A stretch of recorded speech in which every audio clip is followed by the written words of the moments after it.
Well, you know what I don't miss about the Philippines, Joe? It's freaking hot! Hey, welcome to Channel14.com's Bodega Nights. I'm Jao, this is Martin, and the reason we record Bodega Nights at night is because it's hot in the morning. Yep, but we're still coming in hot tonight.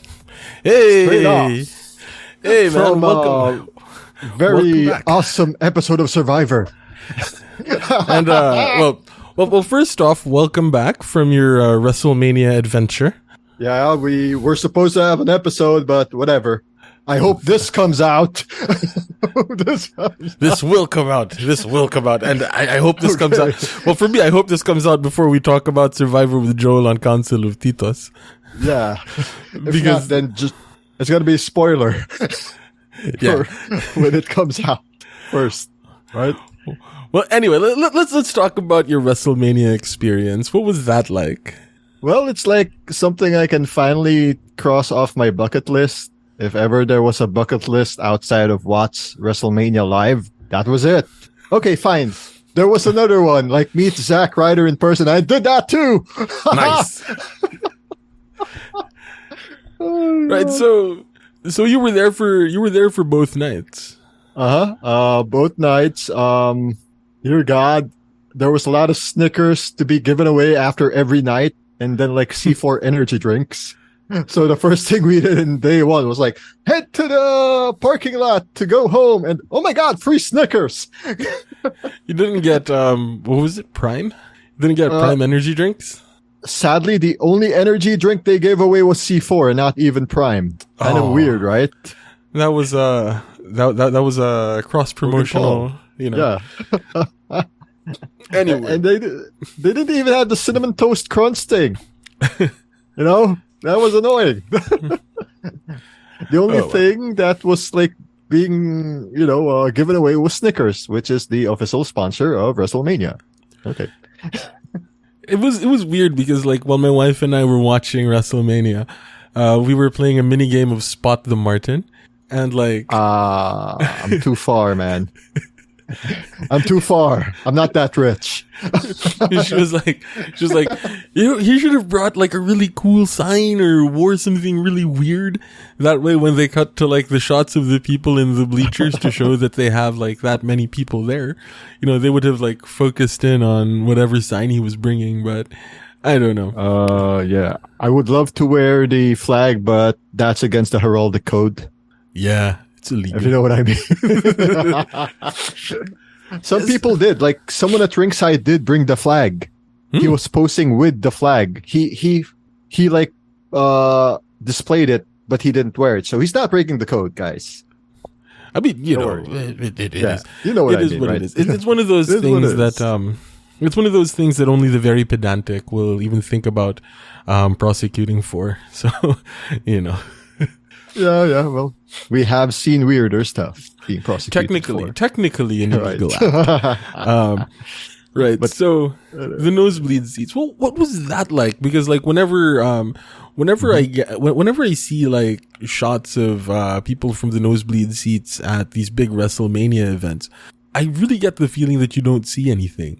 Well, technically, I wasn't in the nosebleeds. I was in almost lower box, but you Okay. can't see me in the, WrestleMania because me and my brother actually went to the Seven Seas to get a advanced copy after the nights, and we couldn't see each other there. The only time we saw each other was like the behind the scenes look of WrestleMania because for some reason.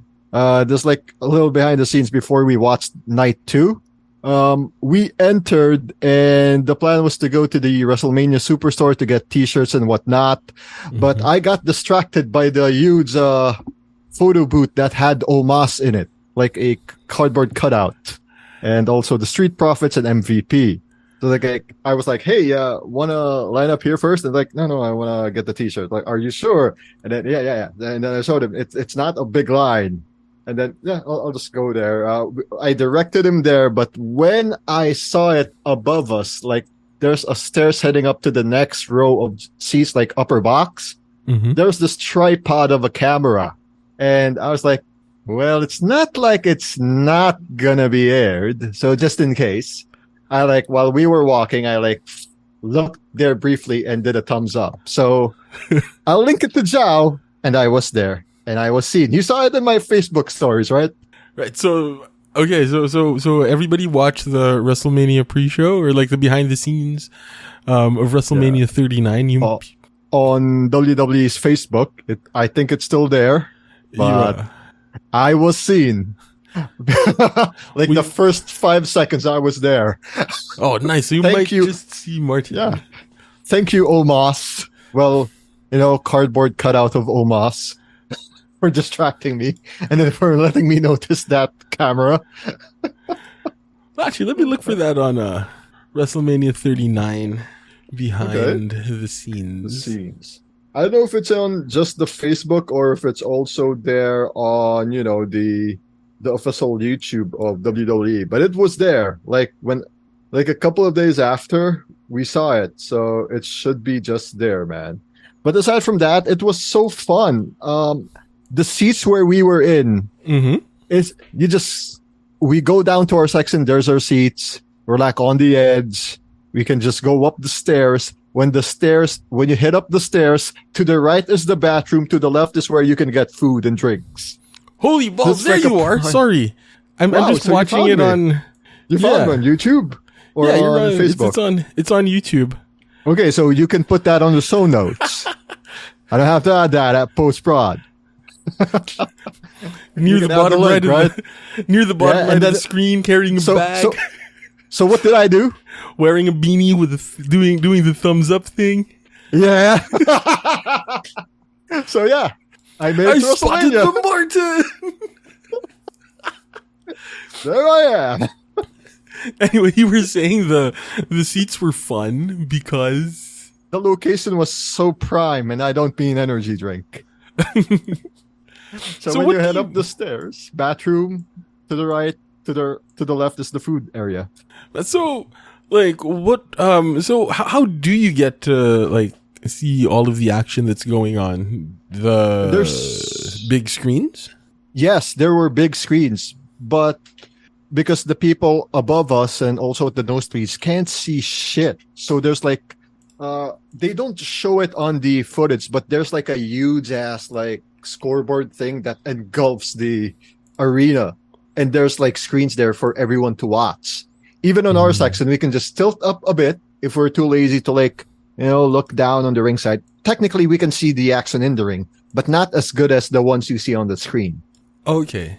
So what you saw in WrestleMania is basically what we saw on the screen without the commentary. That was the next thing I was going to ask you. What was it like to watch it without the commentary? Because the commentary adds so much, like...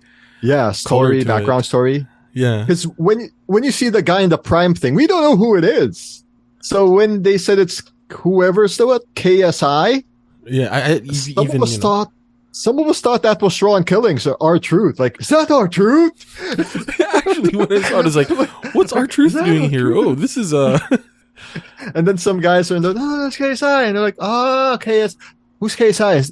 Isn't it supposed to be KSA, Saudi Arabia, Kingdom of Saudi Arabia? Apparently, it's a YouTube personality. Yeah, big whoop.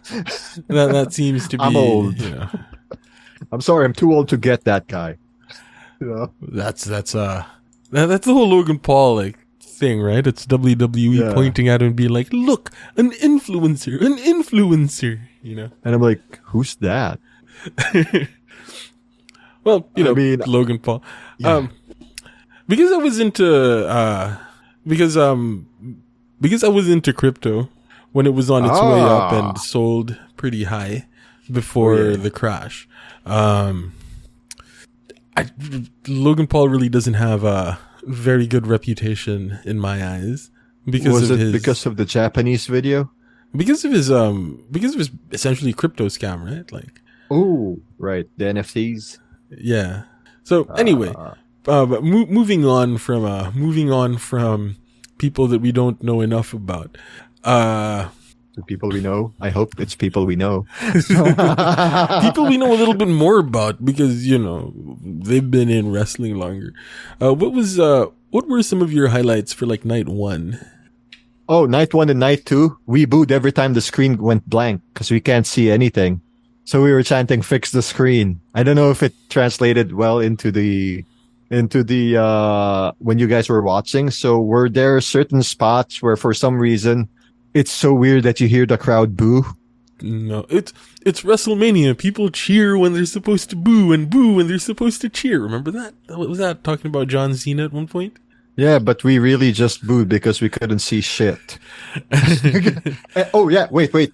How about the Edge versus Finn Balor cage match? You remember that? The one with the trailer of The Exorcism? Basically, the one that Finn Balor legit got hurt in. Yeah, you saw like how Russell Crowe, was it Russell Crowe, Jared Butler? I don't know. Whoever did that like voiceover, so everyone in the arena was hyped. We were so hyped to see Edge do the entrance because they were setting it up. We can see it on where we were sitting at. Yeah. We're sitting on the stage. They're doing the whole fire thing, and then when we were like on our feet, waiting for the next entrance, they played the movie's trailer. So like, ah, boo! Like, what the hell? We're all amped up, and then they cut to commercial. So what happens when they go to commercial, like during the taping? Is Edge still running around? No, we couldn't see Edge. We were booing the trailer. All right, but then like for the people that are in the front row, is Edge like shaking hands and kissing babies and stuff? Well, if you saw that, not really. Right. And if you saw the stage, right, when you were watching, you have to reach long just for a high five, right? It was a top heavy stage. It was like elevated. Oh yeah. It was right? It was like it was elevated. Yeah, it so was. You can't reach out. Yeah, it's it didn't have any accessibility issues. If you had a wheelchair, you could have made it up, could have made it down. What was the pop like after or at the main event? Oh, the Sammy and KO versus Usos were big pop, man. But we did boo because after the hype video again, freaking tax credit commercial came out. And like, and that's the same thing that happened during the Cody Rhodes versus Roman Reigns match too. So we booed it again. Stupid ads. You didn't watch the Raw after WrestleMania though, right? Yeah, we were too tired, man. All right, and we don't have the money. It's also expensive.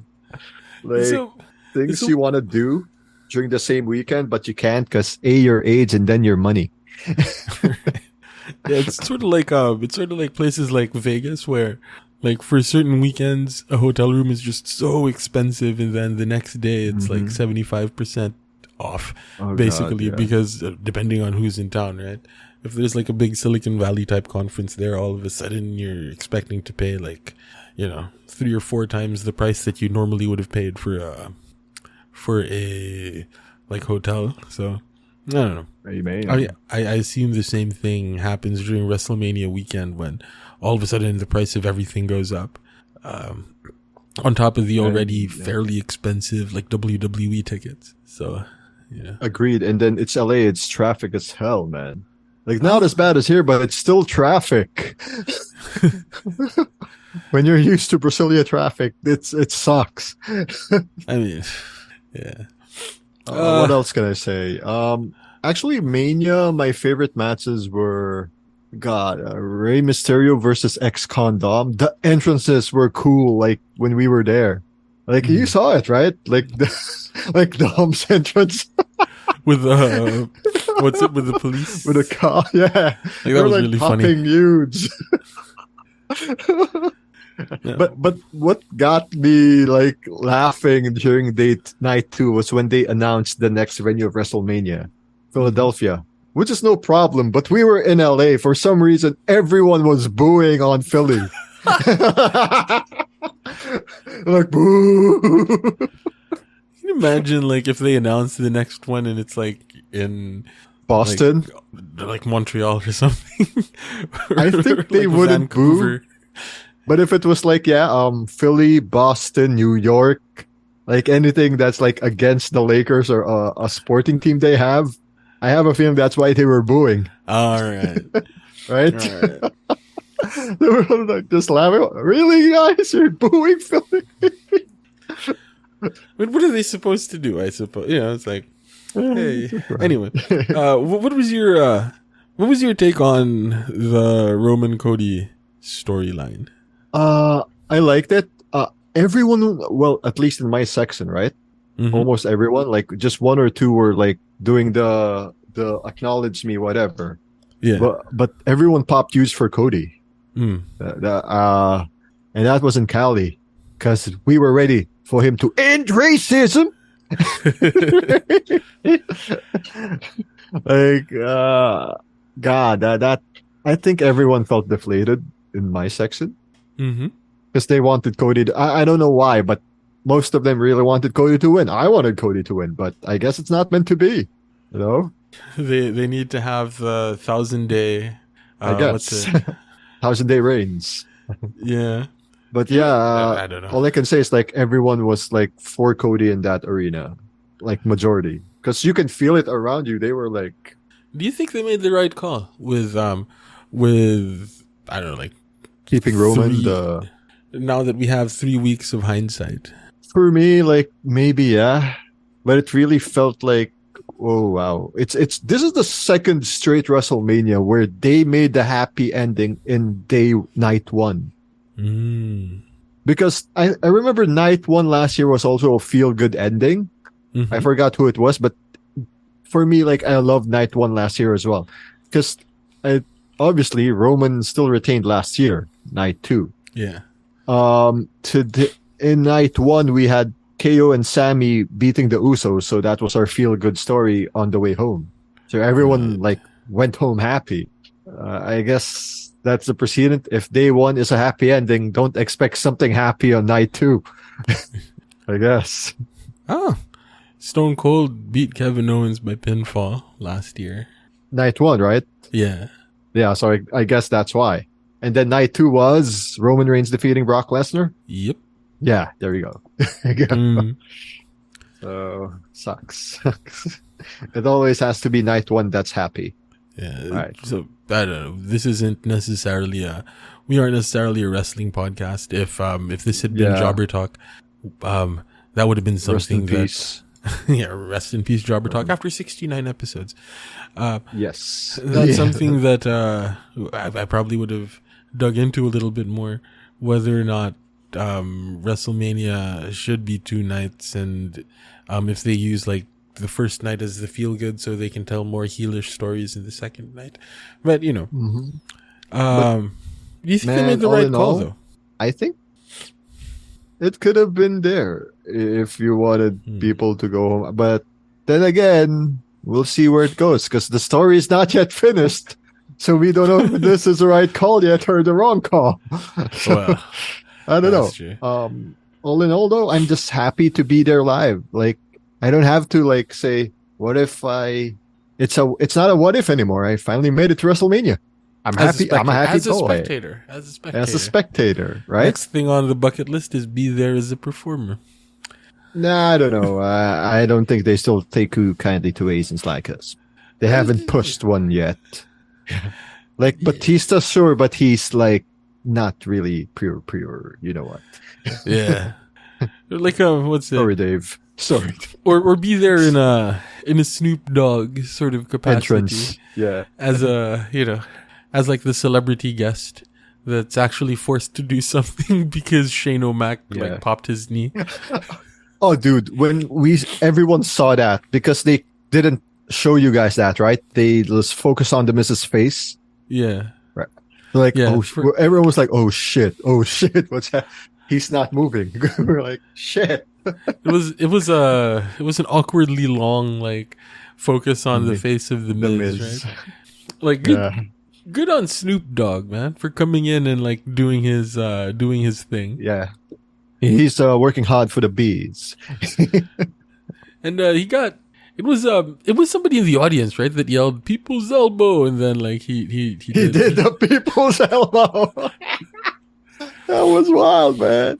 But Well, aside from Mania, though, I love the fact that I got to go to WrestleCon. I got to finally close the book on meeting Mick Foley. Ooh.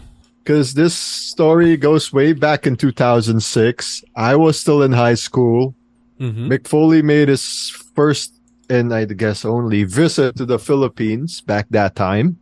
Okay. He was in this mall in Makati called Glorieta. Uh-huh. An event that was sponsored by Pizza Hut. So 18-year-old me didn't know the intricacies of you have to buy a certain amount of money to meet and greet Mick Foley on this Pizza Hut event. All I was like saying like, oh, so I just go to this event, right? And line up and meet Mick Foley. And like, oh no, that's not how it goes. Okay. So I was like heading up the elevator, down the escalator and stuff just to see him on that event. But I never got to meet him in close and personal. And then fast forward to like what? March 31st or March 30th, WrestleCon day one. First table I went, Mick Foley. It was good too. The line wasn't long. You know why? Yeah. You know why? Because beside him were Trish Stratus and Lita, so the lines were longer there. So I used that strategy. Oh, everyone's there. Okay, I'll zipline to Mick Foley now. And I'm glad he remembers the Philippines. Oh yeah, I remember the country. I thank you. I gave him like the Cebu dried mangoes. Yeah. Like, oh, I remember this. Thanks, man. So he tell him like I was at a Pizza Hut event when I was like 12 or when I was 13 and I just said it's nice to finally meet you in person, sir. Flew all the way from halfway across the globe, meet you, and then he's the guy. Instead of you taking a selfie with him, he's the guy who grabs your phone and takes a selfie with you, Mick Foley. At first, I didn't believe that because the guy who was handling his stay was like, yeah, he's gonna hold that phone for you. Trust me. Okay. And lo and behold, he does. And like, I thought just one selfie shot and then said, oh, hold on. He pulls out his Mankind masks and puts it on and he takes a second selfie. Did he take the selfie with the sock because he got the Mankind and takes like the sock and then the sock is the one that holds the phone, so he gets to like avoid the germs and also gets to do the really cool like the have a nice day thing, right? Yeah. Sadly, no. He needed that hand for selfies and like signing autographs. But yeah, that was cool. I got to meet with him. I got to scissor Mr. Ass Billy Gunn. Also the Acclaimed. You saw those, right? And a couple of other wrestlers. And then, I met Zack Ryder, Kurt Hawkins in their own event. Like, the day after I, like, flew into LA. It's like, I just had one night. And then the next night, I was with my brother, went to the Bourbon Room. There's Zack Ryder, Matt Cardone. Oh, sorry. Fine. There's Matt Cardone, Brian Myers, Silver Balls guy. And then there's Colt Cabana there. He was peddling out the merch before the show, so he was like at that table before you enter, so everyone has a chance to buy his merch. That guy's freaking smart. He said, I know there's an event, but, well, since everyone's lining up, I'll peddle my merch here, unlike the other guests who are just stuck backstage. Such a businessman this Colt Cabana guy is. WrestleCon, this is... Hotel Biltmore. Oh, okay. All right, sorry, I was looking at like another thing. It's a 3-day event. It's in a hotel in Los Angeles. I went to Friday and Saturday. I didn't go to Sunday because we were still like drained from WrestleMania. So technically I could have went there, but I didn't have enough time. I want to rest. Old man. Yeah, we're old man vibes. But hey, got Mick Foley, you know the weirdest part is, Kevin Nash, right? Diesel, the tall guy? Yeah. 7 feet tall. From back in the day. My brother saw him enter the lobby. So he was really there day one. But for some reason, most of us couldn't see where he was. So imagine a 7-foot tall guy. He was at the basement, the lower rung where I met Mick Foley. Same set of tables. I did one round there. We didn't notice where he was. He was like hiding. It's like that Survivor episode. He was hiding in plain sight. How could you hide a 7 feet tall guy there? Wait, he was there? Because like me and my friend were there in WrestleCon day one, right? Yeah. heading up to his room just to get his stuff into the room, and he has to go take a taxi to see Snoop Dogg and Bianca Belair Mm-hmm. that same day. Like, so hey guys, how's your WrestleCon? Like one of the con goes, oh, doing fine. Oh, you got Ricky Stark. Oh, I got Mick Foley. Yeah, Scissor Daddy Ass. Like, oh god, dude, cool. I met Kevin Nash. Wait, Kevin Nash is here? Like, where? Like the tallest dude in the room you couldn't even see. Gosh, dude. God damn. This seems like the sort of event that somebody that was a kid in the Attitude Era would have They would absolutely love. loved, right? Like The problem is your money, man. And then Attitude Era. I also like Ruthless Like Wrestling. I also like certain, wrestlers right now. So like my money went bye bye. yeah, sorry, he's like Kevin Nash. I haven't heard Kevin Nash in a long time. Ages, right? And I listened to his podcast. So he was there because he did say he was going there. All right. So like Sorry. shit. my image of Kevin Nash is him with an NWO shirt on. So, I'm pretty sure he still rocks it. and long hair. Yeah, he used to have long hair. Yeah. Anyway.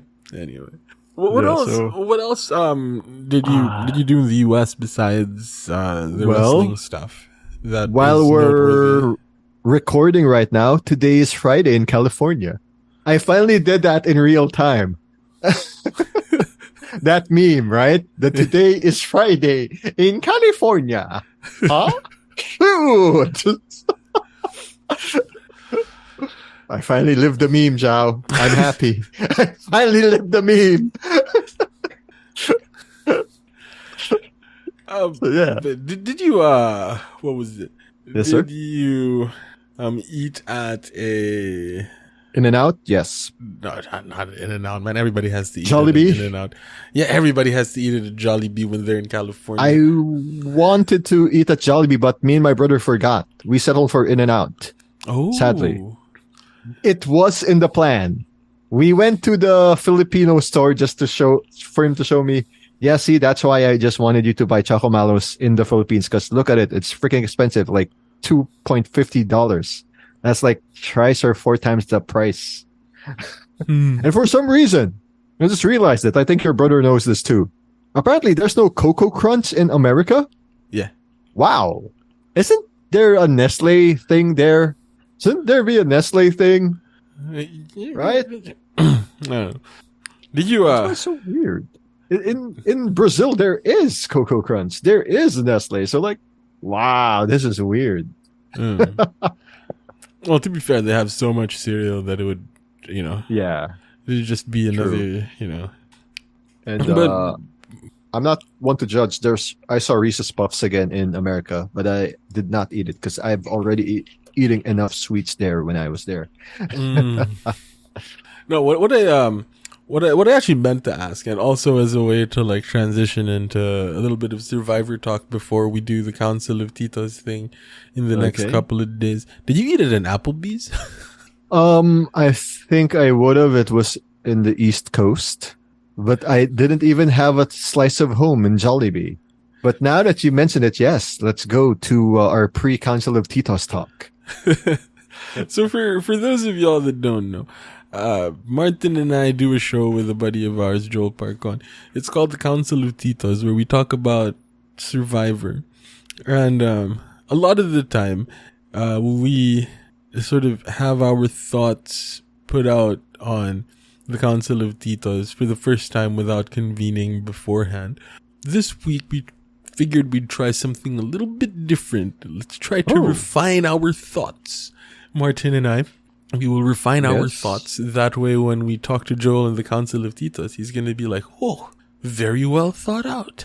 I hope it works, but most likely I'll just still be coming in raw. And I'll be coming in SmackDown. Yeah. And he'll be coming in NXT. Because that's going to be our next podcast recording. I see what you did there. Yeah, because he's coming in next. Anyway. So just to sort of situate this, right? We are recording this on April 21, which means the most recent episode was episode I guess. It's been 8 episodes. Holy shit. The basically the first proper like merge episode. Oh my god, dude, this episode is so nice. Like, remember my predictions that they're gonna go Marquesas on the road to 4? But yeah, okay, so episode 8, Don't Get Cocky Kid. Yeah. This was the boot episode of. Okay, let's spoiler alert. This is the boot episode of Brandon. Yeah, but So anyway, we're saying Survivor Marquesas. Yeah, it reminded me of Survivor Marquesas. What? How? Why? Like, yeah, they found out that those guys were trying to run the show, and here are the 2 other tribes now cutting them off before they do that. So this was a well thought out plan by Danny, but god damn it, Yam Yam. What did he? But didn't they? Didn't like the Tika people vote against? What was it? Vote Brandon? against or vote with Brandon and voted for Not Franny. true. Like, right? Really? Am I It seems like misremembering this? It feels like it was just Jam Jam to me. That's why I'm so hypercritical on him in this episode. What the fuck, Jam Jam? Wait, let me. Look, hold on. Let me- I let really me have a check the feeling it was episode. just Jam Jam. Trust me. That's why I'm a bit pissed. What the hell was he thinking? Wait, let me I don't know what I feel like I'm misremembering this, but here let me check the Survivor voting. 44 wiki. So see, Franny was Fandom. Oh wow! So it wasn't just Jam Jam. Yeah, Okay, I take it back. right. That's So what it really was. Wow! That's what I wanted to ask you. Like, why? Wow! What was Okay. there like? What was the strategy there? Do you think? I guess they thought Danny was not gonna play for Franny. Right, Carson votes for Franny. See, wow, Carson voted for Jamie, Franny. Kane, Lauren, Jam. So Carolyn, Danny, Franny, Heidi. Okay, good job, Carolyn. Yeah, Carolyn the Mania's running wild. Carolyn voted for Brandon. Yeah, that's good. At least she's thinking. My headcanon or my theory there is they don't want to appear as though they're a tight 3. So it's like they were gonna do a quote unquote vote split. Yeah. Okay, but still, like, could have piled it more on Brandon. But hey, at least Danny, holy smokes, right? Danny pulled a fast one. That was a good move. Yeah. That was a good move. So hopefully it it bears fruit, and it would be Lauren next, Kay next, and then bye row 2. Wait, did I get the name right? Ratu. Ratu. Yeah, row 2 is like Marquesas. Sorry, Yeah. guys. We dropped the 4 and kept the other 4. That was really funny, right? Like that was one of the jokes that I tried to put right at the beginning of our Council of Titos. Like, And here we season are, on Survivor referring to the 4th season, right? I dropped the 4 and got Boston Rob. But when I heard your episode, Who's Boston Rob? Would it be Matt? No, because Boston Rob's first season, he never made it to the jury. Yeah. He made it to the merge, but not the jury. So technically, that would be Josh. Oh, so Josh is our Boston Rob. But Boston Rob was more memorable during his first season. He took out, Mr. Starred Spangled Banner, Hunter Ellis. What did Josh do aside from, the Sarah vote out? I don't know if this is like a hot take, but Okay. in given where Survivor has been, like Boston Rob is kind of overrated outside of the context of the Survivors the era that he was in. Well, by era, do you mean like Survivor season 1 to 39 or 40? I mean, like what was it? Like his appearance in Island of the Idols, up until Island of the Idols. Oh, so 1 to 39. For me, like, even during, like, post All-Stars, he's, like, overrated. Rather, when All he done Stars. Sorry, Heroes versus All Villain. Stars. They're All Stars. That's when No, what was the one that he won? That was post Heroes versus Villains. That was That was like in the Rob 20 late versus 20s? Rob versus Russell season, right? 0968 Yeah. Redemption Island. Yeah, man, dude. What Oh man, what but yeah, I what still felt season he was was this? overrated after All Stars. It was all over the place already. That's not a hot take. Like even most Survivor fans find him freaking overrated. Like Parvati, freaking overrated. Ooh, ooh, ooh, ooh. I Who was it? mean, Somebody threw some shade on her recently. maybe Sandra. Okay, Sandra, before her second win, was never overrated. So Yeah. when she won, like everyone was actually glad. Yeah. There was a recent Rob has a podcast. Like he was talking to one of the former survivors, and they didn't have very kind words for Parvati. Oh, well, that sucks. She is nice though. Like that's what I heard. Like in real life. Was it Parvati or was it Amanda? I got it mixed up. Hmm. It was George. It was George from Survivor, from Australian Survivor. Oh wait, King George. Yeah, yeah. Anyway, it was quite this. I really recommend if you have the time, to watch that interview with or that episode with George, because he has some spicy King takes as well. George. Spicy tykes. Yeah, he has some pretty spicy takes. Well, for me, like it's not a hot take to say Boston Rob's overrated. That's a given, guys. It's a given. It's like saying Lakers are overrated. No shit. It's like the New York Yankees. He's the New York Yankees when he's from Boston. You know that joke? Like CM Punk like punked out John Cena. You've become what you've hated. You're the New York Yankees. You know? That thing. Yeah. I don't know. Wait, so back to the episode, like, do you think that's a good move by Danny? Because I really think that was a good move. That's like something Russell Hantz did in Samoa, but instead of giving it to someone else, he used it on himself, and that started the vote out of the other tribe. Did he have to? Have to. How did his idol become public knowledge? He told Franny. That's what I remembered. I Hmm. remembered they were talking, right? That he has the idol and he's gonna play it for her. But I don't know how that leaked. Someone else told that, right? To Jam Jam and Carson, right? Yeah, Which lady was that? The other lady? Heidi. He I told think, yeah, Heidi. he told Heidi. Like I think that was a misplay. He Yeah, shouldn't he should have. not have told Heidi. He should not have told Heidi, because that forced the idol to be played. Yeah. You know, because the idol was in play, and this is what I'm thinking happened, but like the episode doesn't. I don't think, if I remember correctly, the episode doesn't give us any sort of context for this.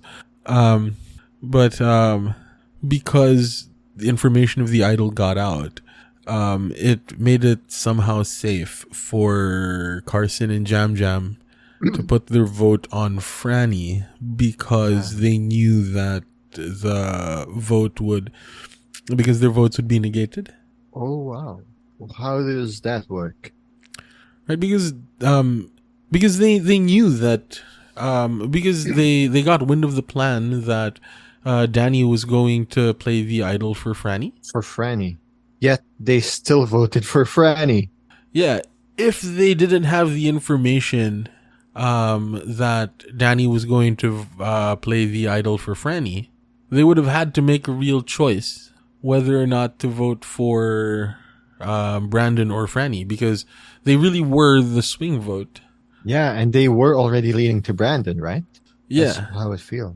And when information about the idol got to them, they were like, our votes are going to be negated, so like we can just throw these votes on Franny and make it seem as though like, oh, we didn't know. Oh. Oh wow. Damn. That's weird. I mean, that's just my thought, right? Like, Yeah. they get to ingratiate themselves for one more week with both Both Red Tribe sides. and Green And Tribe. Green Tribe. That's good. Like I hope Carolina Maine is gonna run wild. Yeah. He's Yeah, been doing good under the radar, right? Like whoa. yeah, that's the thing that's so weird because like right at the beginning of the season, she was edited to be such a big personality, Yeah. but now And now like it's all just of a like sudden, yeah, like now all of a sudden she's kind of under the radar. is this her alligator move? Like right now we're getting more Carson and Jam Jam from their tribe. I'm actually liking it, dude. Like I'm seeing more on Carson. Like Kane, I'm finally seeing a lot of Kane. Yeah. What the hell, right? And by Kane, I don't mean Hellfire and Brimstone Kane. Like Kane from Survivor 44, not the mayor of Knoxville County, Georgia. Yep. The person That's gotta be Kane. That's gotta be. the person that's probably going to talk about being under the wing of a dragon. Yeah. So when he gets voted out, hey, so guys, whoever got voted out this episode, that's got to be Kane. You know that. Now, when Kane does get voted out, I'm hoping that like we can play like the sound, we can play The like the pyros. entrance music and have like pyro and stuff. That'd be hilarious. That's a fun Survivor, but I need you to get your take on this because I have no comment on this. But my friend who also watches Survivor just want to chime in. So when I promoted the episode, he was saying, "Man, that merge makes me remember why I'm still not a fan of this new era of Survivor. Konting take lang, had they just allowed the others na di nag-vote to at least intervene, like play an advantage, mas satisfying sana yung episode." So this is like talking about episode 7 when Matt got voted out. I didn't get to hear much of it in the Council of Titos. And for those who are just plainly hearing us right now here, because, Bodega Nights. So what's your take on that challenge? Because what my take was on that challenge. I actually loved it. It's like a have or have not kind of thing, and it's something new. Something to shake things up again. Yeah. How do I put? They shouldn't have merged the tribes. I If really that don't was the case, think- right? Yeah, they shouldn't have Yeah. merged the tribe. It's like I'm with Rob Sesternino on this. It would have been palatable if they had just called it a tribe swap, and not like a merge. Oh my God, guys! Zhao, did you check the GC right now? I'm gonna check it out. I saw something come out. It's for this episode. It wasn't just a fart, Zhao. Jeff, Danny. because I don't think Council of Titos is a cussy show. It was we will say it here. It was a shart. Yeah, man, it was a shart. Yeah, Man, because let's just say that this particular season of Survivor has had quite a lot of scatological references, right? Like them talking about the aqua dump, the poop tooth. So I was thinking, that at some point we're going to have like a gratuitous shot of some sort of, maybe like, I don't know, some dung, some guano or something, just in the forest because of, what's it? It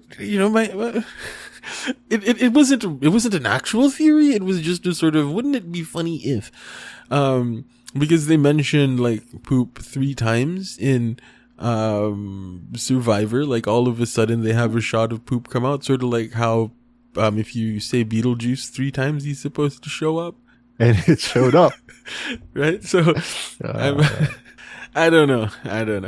But, I don't know. This is a crappy season in a way. What the crap, right? Anyway, going back to your initial question, though, it's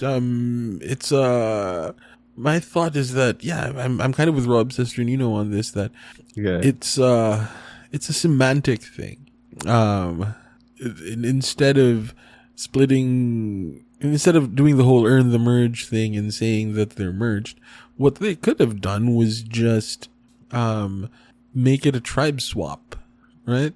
Where, they swap into two tribes, where they, mix it up and they're in two, like, separate tribes. And one tribe wins immunity, the other one doesn't. And the twist is the last person voted out of the tribe part of the game makes it to the jury. Like, that would have been a more palatable twist because of the semantics of it that has exactly the same outcome. Mm-hmm. Right? Because, like, the problem is Jeff said that they were merged, but they didn't have a merge vote, really. Right? I guess. It was just like it's like just one tribe that was voting, right? Yeah, so That's how it felt. like, episode 8 was the first time that we actually had a proper merge vote, where all of them got to vote out one person. In the previous episode, we had two groups, one group with somebody eligible to be voted out by other people in that group. And then prior to that, we had two separate groups with one group being eligible to be voted out, but everybody in their whole quote unquote merge tribe had a vote, right? That's what happened during the phase of the game that we are told is the merge. It should have just been like a tribe swap, where they swap into two tribes. They draw rocks, they end up on two different tribes. One of them goes to the Ratu beach, one of them goes to the Soka beach. And then the twist for the first night is that both tribes get to vote somebody out of one tribe. And then the next tribal council, they do another, like, tribe swap. Okay. And then one of those tribes is immune. And then after that, they have the merge proper. That would be the exact same game. Yeah, it would be the exact same thing. And the labeling of it would have been something that would have been more palatable to fans. Because the impression that I'm getting is that a lot of people are annoyed that they're merged. Why can't they do a merge vote? So, they shouldn't have been merged. So Survivor shouldn't have called it the merge. It should have just been a tribe swap. And all of a sudden, everybody's like, "Oh my God, they brought the tribe swap back! Oh, best season ever!" Maybe. Because in effect, it was a tribe swap. It was a tribe swap in effect, not in name. And if there's something that we know about human beings, is we like it when names and things line up. That's gonna be cool. Yeah, so that's for me. That's what I say to that. Like, Survivor should have, or the show should have probably named it something else. But at the same time, it would, if the audience puts themselves in the mind frame that this isn't the merge yet, then it becomes a little bit more palatable that it's like two tribes in a one world sort of twist scenario. Oh. Because that's exactly the same thing that happened, and we're like, oh, shit, it's a throwback to one, tribe swaps, and two, one world. Diba? But that's cool. It's because they called it a merge. Yep. That made it sucky. At least we finally have the quote-unquote proper merge vote in this episode. Yeah. But I know we have to do this in the other show. What's your predictions for the next episode? Huh? Oh, man. Do you think this is where Franny gets voted out? Do you think Joel would like that? Because that's going to reunite the couple. But that sucks, right? Because there's no Ponderosa videos. Yeah. Oh, too bad. That's the thing that really, like, makes me sad. I really miss those Ponderosa videos. Me too. Like, we were missing out on maybe the new band in Ponderosa, like in Survivor Heroes vs. Villains, when there's Coach JT and Courtney. Oh. Yeah. That was cool. Hmm. But yeah, I hope. I don't know. I think she's been showing up on the challenges. Yeah, so I don't know. she might be challenge beast Franny, you know? Right? This might be the time. This might be the place. Freddy's gonna go on an immunity run. You know? It's like doing it for what would Monica do? Now it's like what would Franny do? No, I really, I'm going to manifest this into the universe, man. Okay. This is going to be like the Franny revenge arc. Like, this is going to be, Kill Bill. She's gonna be like the bride going around like killing everybody. Yeah. But look at it this way, just like any other Shakespearean play, the one who goes out for revenge, at the end what happens? This isn't Shakespeare, man. Yeah. But Carolina Mania's just there waiting in the wings to pounce and win. Yeah, like Carolyn, right now the two people that I can see winning are Carolyn or Franny. Right, Carolyn or Franny. Those are like the two that big winners. Yeah, like that right now are being telegraphed as winners, even though my canonical winner pick is still Carson. Okay. By the rules that I have imposed upon myself. Carson is the winner pick. Okay. But the way that it's being edited right now, I would say that Franny has a shot and Carolyn has a shot. Oh, okay. I like that. Because I can see the story that they're telling about Franny, like her boyfriend got kicked out, and so she's, like her boyfriend was killed, and so she goes around killing everybody else. Basically for kids these days, it's John Wick. For us, it was Kill Bill. Mm-hmm. Or Old Boy, if you watched Old Boy. Nah, sorry. Kill Bill, yes. Kill Bill, yes. Yeah, so that's the arc that I'm predicting for Franny, and the reason I say that she has a shot to win is because her boyfriend is mayor of Ponderosa. He's working the votes for her. Yeah. I can totally imagine that, right? Because mayor of Ponderosa has like a lot of power. Perks. And, yeah, they can sway the jury a little bit, right? Like, true, he can be telling them like, oh yeah, Franny is playing an awesome game, And I think he has like the courage. Actually, the dude has like the smooths to do that. Yeah.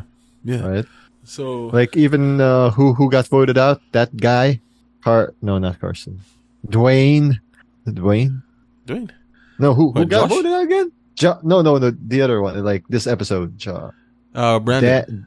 Brandon. Sorry, Brandon. Like Brandon, like, oh man, I got voted out. Dude, Franny did well. Remember, she was the one who got the votes, right? Yeah, man. Yeah, that's right. Right, because walking into now that you mention that, exactly, right? walking into Ponderosa, the two people that can get credit for taking out Brandon are either Franny because she got her votes negated, or Danny because he was the one that played the idol. And when he walks into Ponderosa, Matt can be like, it was Franny. Yeah, and he can be convinced, like, that's right, because we wanted to vote for her. So happened Danny just negated the votes, right? Yeah, like, she got Danny to play the idol for her, even though it was Heidi's idea, I believe. I guess, but obviously, like, you can twist it in a way and say, well, he, in his own free will, did that. So, and he was convinced that that was the best move to keep Franny in the game as the threat or something else. Yeah. So, wow, they're good. That's good, right? Shit. Yeah, and Matt has it's collusion without collusion. It's collusion because they're like an item, right? And it's against the rules. It's against the rules to split the winnings or to negotiate using the winnings. Like, you can't say drop and I'll give you half of the winnings if I win or whatever. Yeah. Like, that's against the rules of Survivor. But with Matt and Franny, if you're Matt, That's if you're Matt, and you're thinking long game here, you're thinking long game here. You're gonna want to make sure that Franny wins. I'm thinking here. You're gonna want to make sure that Franny wins because you want to have $500,000. Yeah, You know? that sounds nice. I like that. Right. I mean, this is of course assuming that they end up getting married, but like where Matt is right now, the assumption is that gonna be with Franny, and so that money is gonna be partly mine, right? So he's gonna have to do everything in his power to make sure that she gets the $1 million. That way, it's closer to him. Or maybe I'm just being like an asshole thinking that. No, we're not. We're being very hopeful for this Matt and Franny pairing. Yeah. No, I'm not. But Well, that's apparently there's still. But Matt's playing the long game. I like that. Like apparently they're still together now, right? Oh, that's good. Like in real life. Yeah. Oh my God, that's a miracle. Cool. Like during the exit interview of Matt, he was like, "Yeah, we had Ethiopian food, and the road trip is still on the cards, and all of that." So I'm still trying to, if ever I do get to talk to Matt and or Franny, I'll be like, "Yo, where did you have that Ethiopian food? Was it a place in like Cambridge?" And I'll ask the name of the place that my brother took us. Yeah, That was cool. pretty good. Oh yeah, I think that chef was a Bible talk, man. That was pretty nice. Yeah, I think we have a little bit more things thought out for the episode of the Council of Titos when we do end up recording it. Yeah, and then you hear my Martin's thought. It's so like out of left field again. Yeah, but yeah, guys, please check it out. Right, Laro Lang podcast on YouTube. Yeah, or just get it wherever you get your podcasts. If you want to subscribe to Council of Titos without having to subscribe to Joel talking about basketball. Yeah. Oh, and don't worry, the one you heard in the background is totally not a goat head.